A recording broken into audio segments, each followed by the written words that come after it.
Alright, what's going on Twitter? Today I'll be reviewing the XM2w 4K from Endgame gear. This is a mouse that I've been really excited about for a while. When I first got into the peripheral scene, Endgame gear had already announced the XM2w, but controversially never actually released it and instead released the OP1 line, including the OP1 8K. But because I love the OP1 8K so much, I wanted to try out the more popular shape in the XM2, so I jumped on the chance to try it. So let's go over the pros and cons and I'll give it a rating. Starting off with the pros, of course, Endgame gear knocked it out of the park when it comes to performance on this mouse. The tracking was very smooth in-game on Call of Duty, and the battery life held up well for the time that I used it. The stock skates on this mouse are also great. I used this mouse on my lock-on gear Harroot glass pad, and it was a really good match. I never really felt the need to swap the skates on it, and as they've worn in, the glide has become even more controlled and consistent, which is great. Lastly, for the biggest pros on this mouse, the scroll wheel, similar to the OP1 8K, is one of the best that I've ever tried.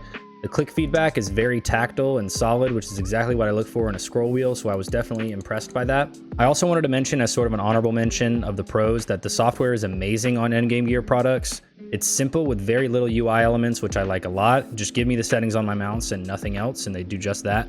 But now moving on to the cons, unfortunately there are a few more on this mouse than I would like. The main drawback to this mouse is definitely the shape. Before purchasing it, I knew that it was marketed toward claw grip users, but I just couldn't pass up the opportunity to try something else from Endgame gear again. But they were definitely correct in their marketing, and this shape just does not do it for me as a fingertip grip user.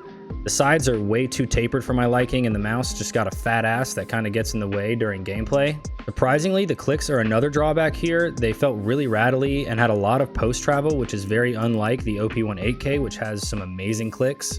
The ones on the OP1 8K rival the ones that are on the G-Wolves HTR, which I think have the best clicks of any mouse that I've ever used. But on the XM2w, they just aren't as good, and it might be because of how big the actual click is. Like, you can see that piece of plastic takes up a large portion of the top silhouette of the mouse. But regardless, the clicks did not feel good in game, and that is definitely a drawback to this mouse.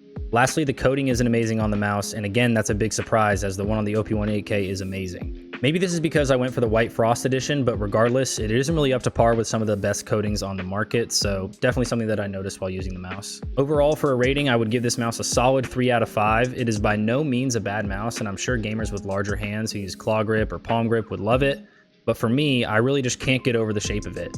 Maybe if they came out with like a mini version and lowered the weight on it, I could really grow to love it, but for now, it isn't going to get much use out of me.